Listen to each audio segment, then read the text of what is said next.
Hello everyone. रात के बज रहे हैं 1 और मैं तुम लोग के लिए वीडियो बना रहा हूँ। ठीक है, ये तुमको 5 बजे से मॉर्निंग तक अपलोड हो जाएगा, लेकिन तुम्हें देखना है अपने टाइम पे 10 से 11:30 तक के बीच में, है ना। प्रॉपर नोट्स वगैरह बनाते हुए तुम्हें चलना है। अभी तक कोई दिक्कत तो आ नहीं रहा होगा केमिकल काइनेटिक्स में। अगर तुम प्रॉपर लेक्चर देख रहे होगे, होमवर्क कर रहे होगे मेरा, तो मुझे नहीं लगता कि कहीं तुम्हें दिक्कत हो रहा होगा केमिकल काइनेटिक्स में। ठीक है, तो चलो आज हम लोग पढ़ेंगे methods to determine order of reaction. कौन कौन से मेथड हैं जिससे हम लोग ऑर्डर ऑफ रिएक्शन पता करते हैं। तो बेसिकली 4 मेथड हैं। पहला है इनिशियल रेट मेथड, दूसरा है ग्राफिकल मेथड, थर्ड क्या है इंटीग्रेटेड रेट लॉ मेथड, और चौथा है हाफ लाइफ वो मेथड। देखो इनिशियल रेट मेथड जो है ये शायद हम लोग बात कर चुके हैं और तुम लोग इसमें से खूब माहिर भी हो। अभी तुम लोग को याद आ जाएगा, अभी कुछ याद नहीं आ रहा होगा, याद आ जाएगा। देखो इनिशियल रेट वो मेथड में क्या है, अगर हम इसको फर्स्ट नाम दे दे, this is initial rate method. Initial rate method इसमें क्या रहेगा कि कोई एक रिएक्शन तुमको दिया हुआ है, A+B से प्रोडक्ट दिया हुआ है और कुछ डाटा दिया रहेगा। अब डाटा तुम्हें ये देखना है कि ये कंसंट्रेशन ऑफ ए है, ये कंसंट्रेशन ऑफ बी है और ये रेट है।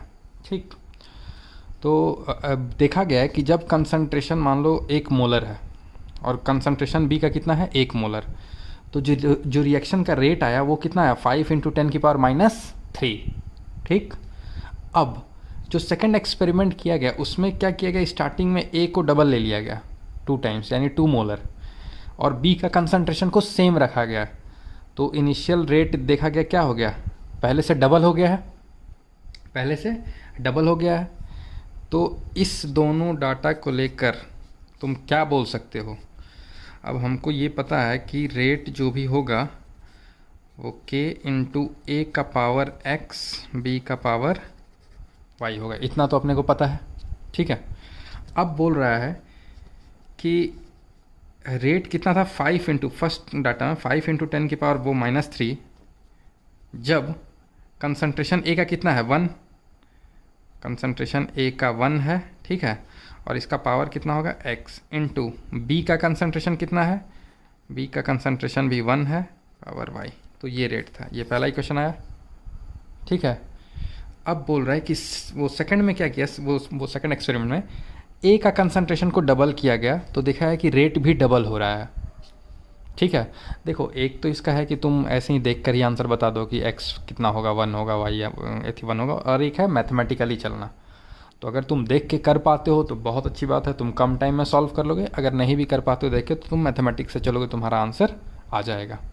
ठीक है, अब देखो सेकेंड में बोल रहा है कि रेट कितना हो जा रहा है 10 × 10⁻³ कब, जब कंसंट्रेशन ऑफ ए कितना हो रहा है 2 और बी का कंसंट्रेशन कितना है 1 ही है। ये दूसरा इक्वेशन। अब इसको अगर सॉल्व करोगे, मान लो हम इक्वेशन 1 को डिवाइड कर दे 2 से, तो क्या मिलेगा। इसको अगर डिवाइड करोगे, सपोज इसको डिवाइड करोगे तो ये 10⁻³ कट जाएगा, ये आएगा इधर 1/2, 5 से 10 कितना बार में 1/2 बार में, इज इक्वल टू के भी कट जाएगा, के कट गया तो बचा क्या, बचा है अच्छा ये 1 भी कट गया, तो बचा क्या 1/2 बचा क्या। अब इधर भी, इधर क्या है, इधर हाफ, इसको पावर 1 तो लिख ही सकते हैं। अब दोनों तरफ बेस सेम है तो हम बोल सकते हैं एक्सपोनेंट इक्वल कर सकते हैं, x = 1 आ गया यहाँ से। मैथमेटिक्स, सिंपल मैथमेटिक्स का वो लॉजिक लगाए हैं, क्लास 5-6 मैथमेटिक्स है ना। तो x मेरा 1 आ गया। अब फिर थर्ड इक्वेशन क्या लिख सकते हैं, अब हमको क्या, एक बार फिर से फर्स्ट इक्वेशन को एक बार और लिख लो, 5 × 10⁻³ के 1 की पावर x था और 1 की पावर y था। ठीक है, अब सेकंड का काम हो गया, थर्ड को यूज़ करते हैं। थर्ड में बोल रहा है कि a का कंसंट्रेशन डबल, b का कंसंट्रेशन डबल, तो क्या हो रहा है मेरा a का कंसंट्रेशन डबल। 1 मिनट, फर्स्ट को मत लो, सेकंड और थर्ड को लेके चलो। ये वाला सेकंड एक्सपेरिमेंट, ये फर्स्ट एक्सपेरिमेंट है, ये सेकंड, ये थर्ड। सेकंड और थर्ड एक्सपेरिमेंट को ले चलो। सेकंड क्या है एक्सपेरिमेंट में, सेकंड एक्सपेरिमेंट में रेट है 10 × 10⁻³ जब ए का कंसंट्रेशन कितना है 2, तो 2 का पावर x और बी का कंसंट्रेशन है 1 का पावर y। इसको इक्वेशन नाम दे दो थर्ड। और अगर थर्ड एक्सपेरिमेंट को लेके चलो तो रेट है 40 इंटू 10⁻³ इज इक्वल टू के 2 का पावर x इंटू 2 का पावर y, ऐसा बोल सकते हैं। ये इक्वेशन 4 दे दिए। अब इक्वेशन 3 को इक्वेशन 4 से डिवाइड दे दो तो क्या होगा, मान लो इक्वेशन 3 को इक्वेशन 4 से डिवाइड दे, 10⁻³ कट गया, ये आ गया 1/4 आ गया इधर, के कैंसिल, 2 की पावर x कैंसिल, तो क्या बचा 1/4 इक्वल टू 1/2 की पावर y होगा। अब हमको y का वैल्यू निकालना है और इसको हमको क्या करना होगा, इसको इक्वेट करना होगा। तो इसको 1/4 जो है इसको हम लोग ये लिख सकते हैं क्या, देखना तो 1/2 का स्क्वायर लिख सकते हैं, स्क्वायर करेंगे तो नीचे 4 आ ही जाएगा, तो ऐसा इसको लिख सकते हैं, इज इक्वल टू 1/2 की पावर y, बेस सेम हो गया तो एक्सपोनेंट कर देंगे, y इज इक्वल टू 2, तो y2 आ गया, x1 आ गया, तो जो मेरा रेट है वो कितना आ जाएगा जी, रेट x प्लस y हो जाएगा ना, तो x है 1, y है 2, रेट 3। तो इस तरह से इनिशियल रेट मेथड हमने पहले करके देख लिया था, ये बस एक रिवीजन करा दिए तुम लोग को, ऐसा समझो, बस एक रिवीजन हो गया कि हाँ इस मेथड से हम लोग ऑर्डर निकाल सकते हैं। एक तो ये मेथड है कि जब डाटा वगैरह दिया रहे तो कोई भी 2 डाटा को लेकर हमको सॉल्व करके निकाल सकते हैं। ठीक, चलो फर्स्ट मेथड तो हो गया। सेकंड जो है मेथड वो देखो, सेकंड मेथड क्या है, ग्राफिकल मेथड। ये भी मेथड हमने पढ़ लिया है। ग्राफिकल मेथड हमको देखो, जीरो ऑर्डर का ग्राफ पता है, जीरो ऑर्डर के जो ग्राफ है हमको पता है, फर्स्ट ऑर्डर के भी ग्राफ पता है और सेकंड ऑर्डर के भी ग्राफ पता है। ग्राफिकल मेथड से तुमको जीरो, फर्स्ट और सेकंड ऑर्डर तक ही देगा, इससे ज़्यादा नहीं देगा, और तीनों के तुमको सारे ग्राफ पता है। तो सेकंड जो ग्राफिकल मेथड है वो भी हमने पढ़ लिया है। तुम चाहो तो एक बार रिवाइज कर सकते हो अभी कि कैसे ग्राफिकल मेथड से निकालेंगे। मान के चलो सपोज इधर दे दिया कंसंट्रेशन ऑफ ए और इधर दे दिया टाइम का ग्राफ और ऐसे लाइन दे दिया, तुमसे पूछ दिया बताओ कि ये कौन सा ऑर्डर रिएक्शन है, तो तुम अपना ग्राफ चेक करोगे तो तुमको मिलेगा कि भाई ये तो ज़ीरो ऑर्डर का ग्राफ है। ठीक है, तो इसी तरह तुम्हें ग्राफ आना चाहिए। ग्राफ अगर तुमको आता रहेगा तो तुम आराम से कर लोगे। ये थोड़ा ब्लड क्यों हो रहा है वीडियो, क्या हो गया भाई?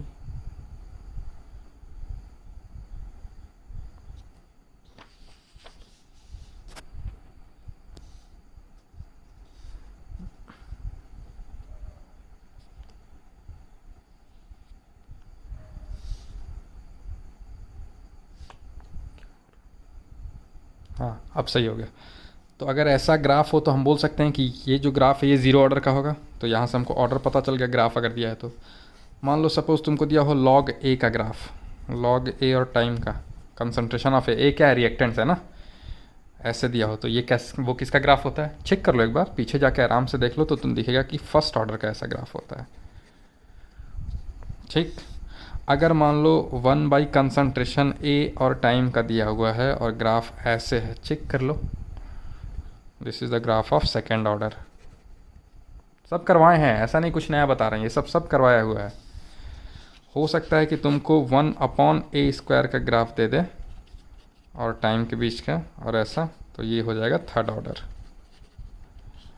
ठीक है, सेकंड ऑर्डर तक ही देगा, जीरो, फर्स्ट, सेकंड, इससे ज़्यादा नहीं है। अगर तुम देखो अब यहाँ से एक चीज़ वो रिलेशन देख लो कि 1/a का जो ग्राफ था ये सेकंड ऑर्डर आ रहा था, 1/a² का ग्राफ ऐसे गया थर्ड ऑर्डर, इसका मतलब 1/a³ का ग्राफ अगर ऐसे जाएगा टाइम के साथ तो ये समझो फोर्थ ऑर्डर। हालांकि यहाँ तक आएगा नहीं, बस ऐसे ही बता दे रहे।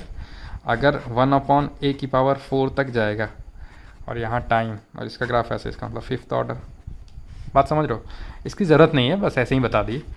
ठीक है, तो मैक्सिमम तुमको ग्राफ जीरो और फर्स्ट में ही तुमको मिल जाएगा। ठीक है, सेकंड भी बहुत रेयर जाएगा सेकंड। ठीक है, तो ग्राफ से भी तुमको पता चल सकता है कि ऑर्डर क्या है रिएक्शन का। क्लियर? तो 2 मेथड तो हमने देख लिया, एक था इनिशियल रेट मेथड और दूसरा ग्राफिकल मेथड। तीसरा जो मेथड है वो देखो कौन सा है, इंटीग्रेटेड रेट लॉ मेथड। ये भी हमने एक्चुअली देख ही लिया है, लेकिन फिर भी एक बार देख लेते हैं इंटीग्रेटेड रेट लॉ मेथड क्या है। देखो इंटीग्रेटेड रेट लॉ मेथड, या इसी को बोलते हैं हीट एंड ट्रायल मेथड, इसी को बोलेंगे heat and trial method. Heat and trial का मतलब समझ रहे हो ना? हाँ, वेरी गुड। तब देखो, मान लो सपोज तुमको ऐसे डाटा दिया रहेगा, कंसंट्रेशन ऑफ ए और टाइम का डाटा दिया रहेगा तुमको, ठीक है। एक टेबल ऐसे बना हुआ रहेगा मान लो। हो सकता है कि टेबल वो ना बना के दे, वो लैंग्वेज में भी लिख के दे, तो बात समझ जाना है। मान लो ये 100, ये मान लो टाइम टी के बाद 10 सेकंड के बाद सपोज़ ये मान लो हो गया 200, ठीक है। 20 के बाद ये हो गया सपोज़ 500, ये सॉरी कम कर देते हैं ना, कंसंट्रेशन कम करते चलो, 50 कर दो और ये कर दो 20, ठीक। अब यहाँ पर मान लो ऐसा कोई सपोज़ ऐसा करके क्वेश्चन दिया रहेगा, सपोज़ कर लो, इसको सॉल्व नहीं करेंगे, बस बताएंगे कि करेंगे कैसे।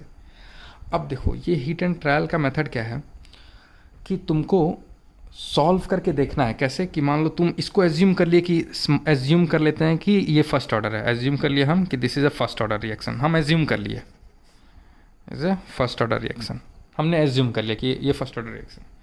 तो अगर फर्स्ट ऑर्डर रिएक्शन हमने इसको एज्यूम किया तो इसका मतलब हम ये वाला फार्मूला तो लगा ही सकते हैं, K is equal to 2.303 upon T log A naught by A T, जो भी बोलो, है ना।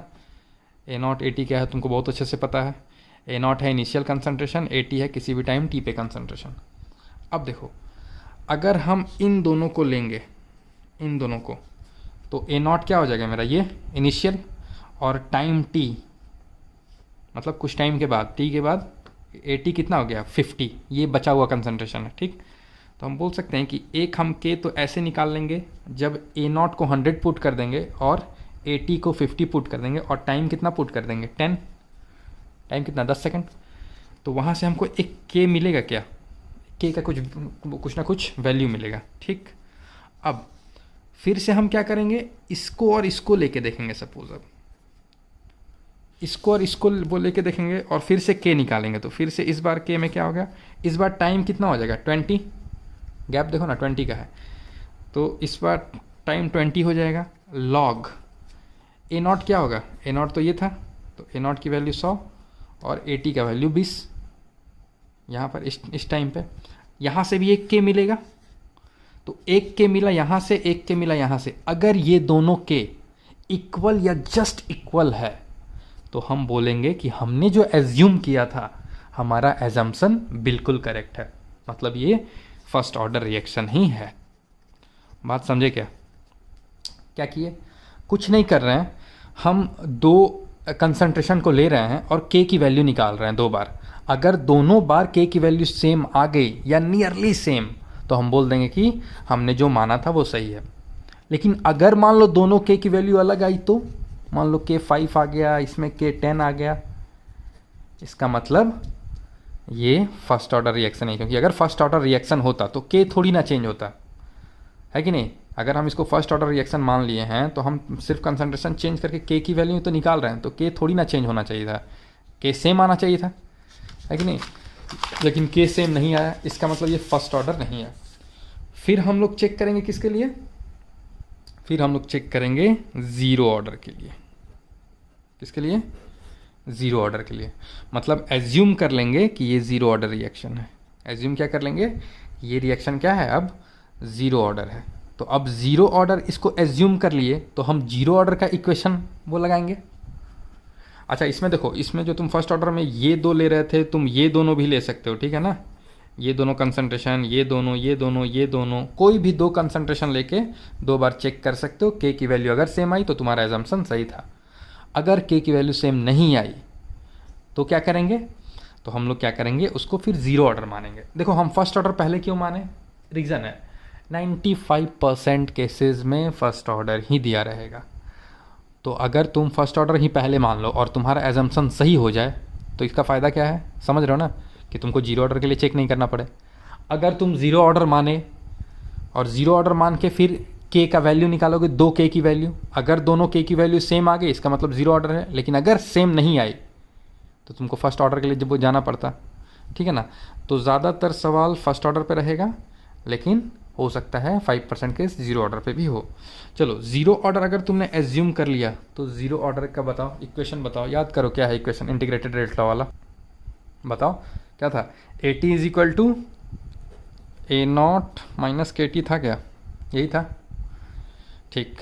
इस इक्वेशन को लेंगे AT, फिर से दो बात, AT concentration at time t, किसी भी एक टाइम t पर कंसंट्रेशन क्या है वो ले लोगे, और A0 क्या है इनिशियल 100, तो हमेशा 100 ही लोगे।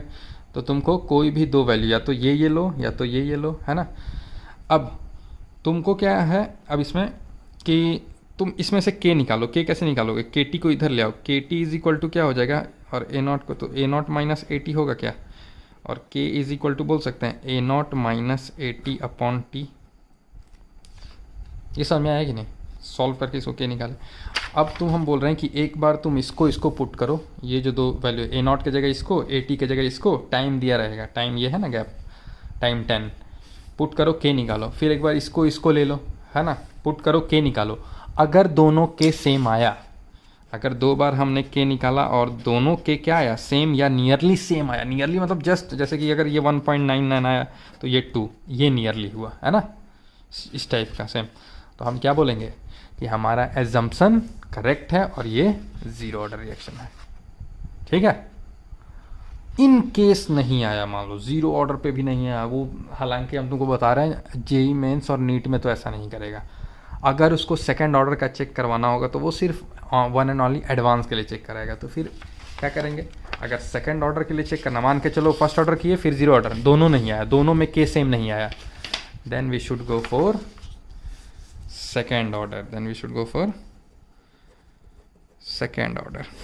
तो सेकेंड ऑर्डर है तो सेकेंड ऑर्डर का इक्वेशन लगाएंगे जी, k is equal to 1 upon T, 1 upon AT minus 1 upon A0।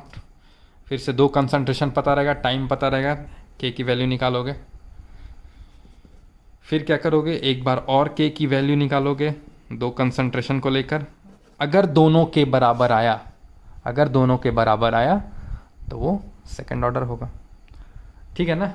नहीं आया तो फिर थर्ड फोर्थ, हालांकि उतना नहीं जाएगा, बता रहे हैं ज़ीरो ऑर्डर फर्स्ट ऑर्डर, क्योंकि एनसीईआरटी में सिर्फ और सिर्फ ज़ीरो और फर्स्ट ऑर्डर ही दिया, हम लोग सेकंड ऑर्डर भी थोड़ा एडवांस ही पढ़ रहे हैं। बात समझ में आ रहा है। एनसीईआरटी का भी खोलोगे या पीडीएफ डाउनलोड कर लो एनसीईआरटी का, तो उसमें तुम देखोगे कि उसमें तो बस जीरो ऑर्डर और फर्स्ट ऑर्डर की बात करता है हमेशा। ठीक। और एक चीज़ बता दे रहे हैं, जितने भी जीरो ऑर्डर फर्स्ट ऑर्डर के एग्जाम्पल हैं याद रखोगे, जीरो ऑर्डर फर्स्ट ऑर्डर और सूडो ऑर्डर के रिएक्शन। हो सकता है कहीं कोई डायरेक्ट ही क्वेश्चन पूछ देता है कि ये रिएक्शन जो है डिकम्पोजिशन ऑफ HI कौन सा ऑर्डर का रिएक्शन है, जीरो ऑर्डर फर्स्ट ऑर्डर, इस टाइप के भी डायरेक्टली क्वेश्चन आ जाते हैं थियोरिटिकल। ठीक। तो कोशिश करो एनसीईआरटी क्लास 12 पार्ट 1 का पीडीएफ डाउनलोड करो और एक बार अब एनसीईआरटी देखना स्टार्ट करो। तुमको लगेगा ही नहीं कि अरे यार कुछ दिया ही नहीं है एनसीईआरटी में, तो बहुत हम लोग तो बहुत ज़्यादा पढ़ लिए हैं ऐसा लगेगा।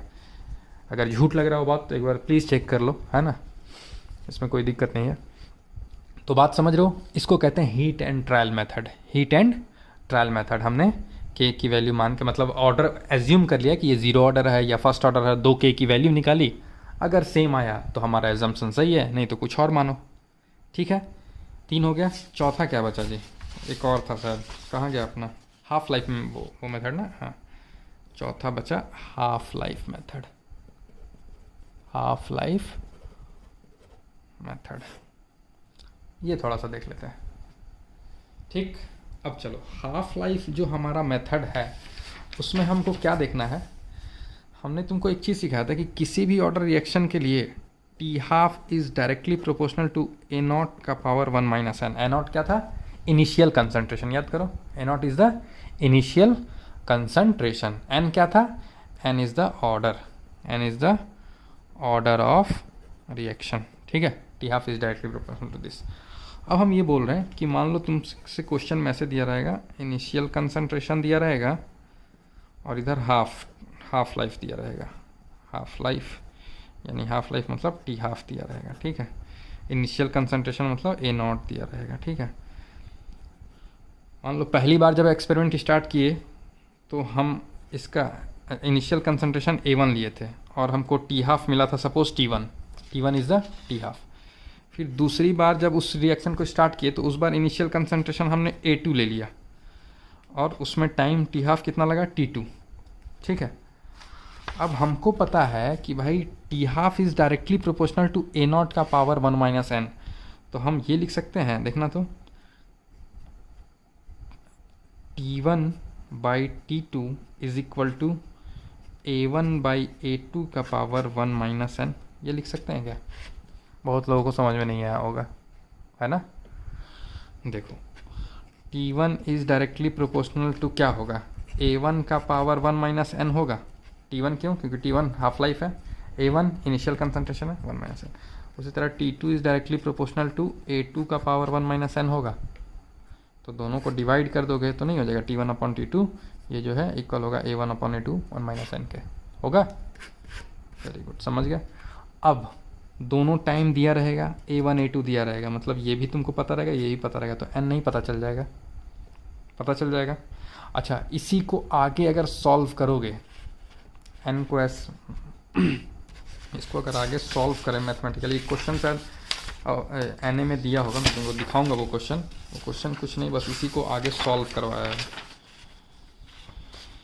सपोज मान लो तुमने एक रिलेशन डिराइव कर दिया T1 upon T2 is equal to A1 upon A2 का पावर 1 माइनस एन, है ना,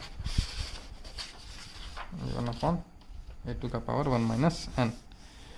अब मान लो लॉग लो, दोनों साइड लॉग लो, तो क्या हो जाएगा, log T1 by T2 is equal to 1 minus n log A1 by A2 होगा क्या, लिख सकते हैं। अब बताओ क्या करें, इसको इस साइड भेज दे क्या नीचे, तो ऐसे लिख सकते हैं, देखना, तो लॉग T1 बाई T2, ये तो एज इट इज़ इस वाले लॉग को टर्म को नीचे लाएंगे क्या, लॉग A1 बाई A2 होगा क्या, is equal to 1 minus n लिख सकते हैं क्या। अब क्या कर रहे हैं, n को भी उधर भेज रहे हैं, तो n इधर जाके क्या हो जाएगा, प्लस हो जाएगा, या n को मत भेजो, n को इस साइड रखो, ऐसा करो कि n को इस साइड रखो, इसको उधर भेजो, ऐसे कर दो। मान लो इसी चीज़ को हम ऐसे तो लिख ही सकते हैं, T1 upon T2 by log, ऐसे लिख सकते हैं, नहीं इसको ला दिए इधर, इसको ला दिए इधर, कोई दिक्कत नहीं। अब क्या बोल रहे हैं कि n को इधर ही रखो, n इज इक्वल टू बोल सकते हैं 1 माइनस, लॉग को इधर ले आओ, तो log T1 by T2 upon log A1 by A2 बोल सकते हैं ना, ये आराम से बोल सकते हैं, है ना। अब देखो अवस्थी में जो क्वेश्चन दिया हुआ है वो क्या किया है पता है, ये इसको 1 माइनस एन के जगह वो तुमसे n माइनस एन करवा दिया है, मतलब कि यहाँ के बाद से ये जो इक्वेशन है इसके बाद से उसने क्या किया है, किया नहीं है, तुमसे करवाएगा। T1 by T2 is equal to, इस A1 बाई A2 को अगर हम रेसिप्रोकल करें तो क्या पावर हमारा निगेटिव हो जाएगा क्या, तो पावर अगर वो निगेटिव हो जाएगा, मतलब जो भी पावर है, मान लो पावर है मेरा कितना 1 माइनस एन, तो ये पावर के आगे निगेटिव लगा दोगे तो क्या हो जाएगा, n माइनस 1 हो जाएगा क्या। तो क्या हम इस चीज़ को A2 अपॉन A1 का पावर n माइनस 1 भी तो लिख सकते हैं, रेसिप्रोकल कर दिए तो पावर को वो माइनस 1 से मल्टीप्लाई कर दिए। अब लॉग लोगे तो क्या है, log T1 by T2 is equal to n minus 1 log A2 by A1, ठीक है। अब log T1 by T2 divide कर दोगे इसको, ये n माइनस 1 ऐसे, log of A2 by A1 आ जाएगा is equal to n minus 1, तो n इज इक्वल टू क्या, 1 इधर आ जाएगा, तो हम बोल सकते हैं n is equal to 1 plus log T1 by T2 upon log A2 by A1।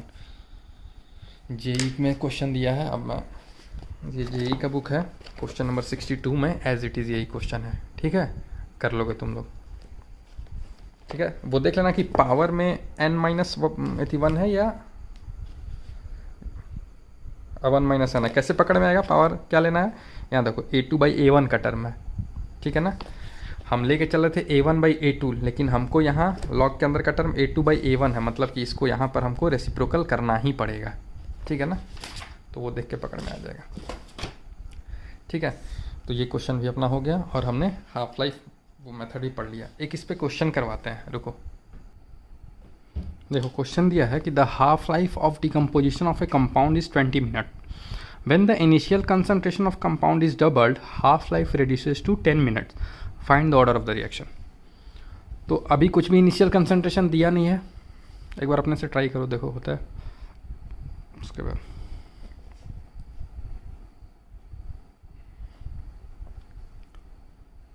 देखो इनिशियल कंसंट्रेशन हमने मान लिया x, A1 हमने मान लिया x, तो उस टाइम जो T हाफ था, T हाफ को हमने T1 ले लिया, तो इनिशियल कंसंट्रेशन A1 पर जो T½ था उसको T1 ले लिया और वो टाइम दिया है 20 मिनट्स। अब बोल रहा है कि जब इनिशियल कंसंट्रेशन को डबल कर देंगे, मतलब A2 2x कर देंगे, तो हाफ लाइफ जो है वो 10 मिनट हो जाता है। T2 कितना हो जाता है 10। तो सिंपल T1/T2 अभी वाला फॉर्मूला लगा देंगे, T1/T2 is equal to A1/A2 का पावर 1 माइनस n। अब T1 कितना था 20, T2 कितना है 10, 20/10 रख दिए, इधर x/2x, तो x वो कट गया, बचा क्या, बोल सकते हैं बचेगा मेरा 2 इज इक्वल टू 1/2 का पावर 1 माइनस n। अब हम चाहेंगे तो इसी जगह से n की वैल्यू निकाल देंगे। कैसे, देखो इसको हम लोग क्या लिख सकते हैं, ये जो हाफ है इसको हम लोग 2 का पावर -1 लिख सकते हैं क्या, इस हाफ को 2 का पावर -1। इसका मतलब 2 इज इक्वल टू 2 का पावर n-1 हो जाएगा क्या, मल्टीप्लाई कर दिए। अब बेस सेम है तो इधर 2 का पावर 1 है, तो हम बोल सकते हैं n-1 is equal to 1, n is equal to 2, second order reaction है ना। तो यहाँ से अपने को पता चल गया कि ये सेकेंड ऑर्डर रिएक्शन का था। ठीक है, तो हाफ लाइफ वो मेथड से हम लोग निकाल सकते हैं। अगर 2 हाफ लाइफ दिया रहे तो हम लोग बता सकते हैं।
हाँ, तो क्या होगा,